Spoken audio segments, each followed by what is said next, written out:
Hello, this is Mark Wildman of Wildman Athletica, and today we are going to talk about our double kettlebell clean. The double kettlebell clean is what you might think of as a monster building technique. Almost every athletic program that you do where you actually lift weights for conditioning involves some version of a clean. A clean is getting weights up to shoulder height.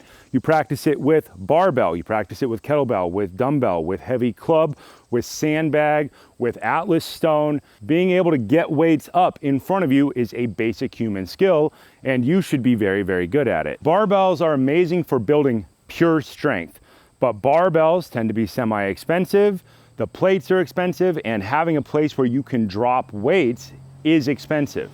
Kettlebells, on the other hand, are lighter. You tend not to drop them at all, or they tend to go through your floor.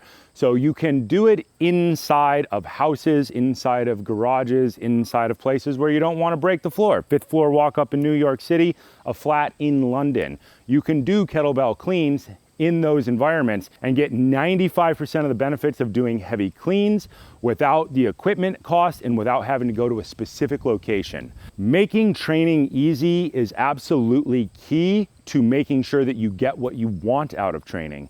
If your training is something that you can just wake up and do in a bedroom, then you are more likely to do it. If you have to travel long distances and have fancy equipment, you tend not to do it. Barbells are better for building absolute strength, but kettlebells are better for building strength endurance. Think about barbelling, you're doing sets of 1 to 5 for the most part for most types of barbell training. That of course varies. With kettlebells, you're starting with sets of 5, you add volume, which means you add more sets of 5, and then over time you get to the point where you don't put the weight down. So instead of lifting a 300-pound barbell 3 times, you lift 2 50 to 70-pound kettlebells for 10 minutes without stopping. You count your reps and you try to get faster all the time. 2 separate forms of training, both build monsters. You should do both at some point in your athletic career. Competition kettlebells are different than hardstyle kettlebells. They are all the same regardless of weight. That means your technique can be the same no matter what. Let's talk about the single kettlebell clean first, then we'll talk about the slight differences in the double kettlebell clean. In the single kettlebell clean, start with your feet pointed straight ahead. With a single kettlebell clean, your feet would be directly underneath your shoulders.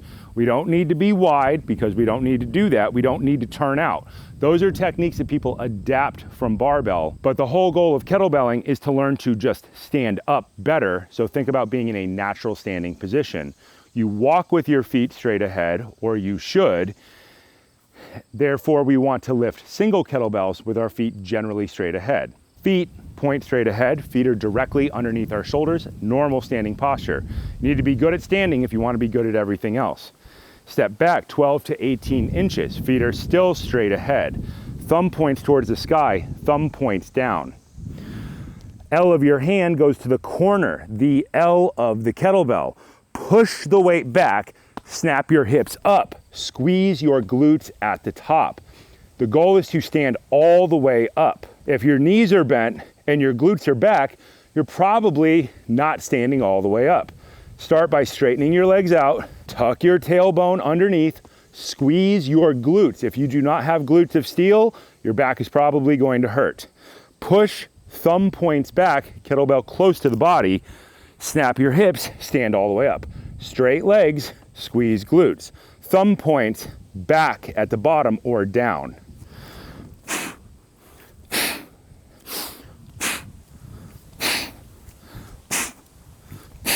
The goal is to stand up all the time at the top. When you set it down, push it back, set it back down 12 to 18 inches in front of you, exactly where you picked it up from. With double kettlebells, your feet are going to be slightly wider. Normal kettlebell width, double kettlebell width. You might get some turnout if it's comfortable for your knees. I tend to advocate for feet straight ahead even in this position because I'm pulling that position from classical horse stance without turnout. I'm pulling it from actual horse riding stance, which is feet pointed straight ahead. There's a bunch of reasons for that, and we talk about them in a bunch of different videos. Get your width by standing just outside kettlebell width, step back. Same cue as with single arm, 12 to 18 inches. Thumb points towards the sky. Thumb points down. Drive your shoulders down to engage your lats. If your shoulders are up and this muscle is loose, then you need to drive it down and flex it. You are connecting the weight to the posterior chain, all the muscles in the back of your body, by driving your shoulder down. If the lat is on, the abs try to go on, and you squeeze the glutes at the top of the clean, then you are getting the benefit from the exercise. If you leave out the glute squeeze and you leave out this part, you're probably not going to get a lot of the benefit from the exercise. Thumbs towards the sky, thumbs down, get down, sit back in your heels, pull the weights back, push the weights back, keep them close to your body, stand all the way up. Squeeze your glutes at the top. Legs need to be perfectly straight. Thumb points back. Thumb points back. Thumb points back. Stand all the way up every time. Legs straight, glutes on, rib cage down, squeeze abs, drive shoulders away from the ears.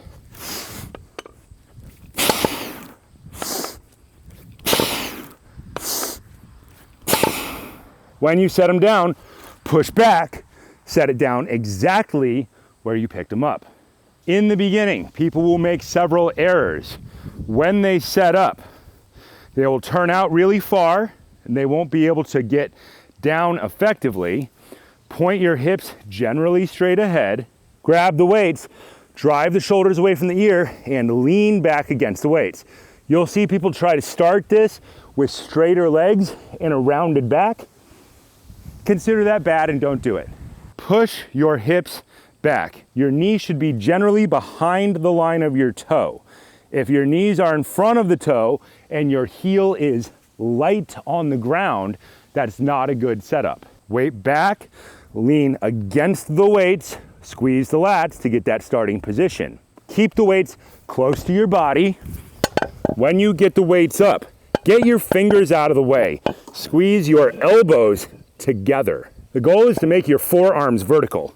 You'll hear every time I do it, this lower corner of the kettlebell clacks, but I'm moving my fingers out of the way so I'm not slamming them together. Thumbs point back, catch. Thumbs point back, catch. Thumbs point back, catch. Your catch is the same as it is with single hand. These are not barbell grips. Kettlebell down at a 45-degree angle. If your hand is up and your fingers are in the way, you can do it that way. You will see people do it that way. But this technique is going to allow you to lift longer, which is the eventual point of kettlebells. Endurance weightlifting. We have that 45-degree down on each side. Our forearms are vertical. Our fingers are out of the way on every catch.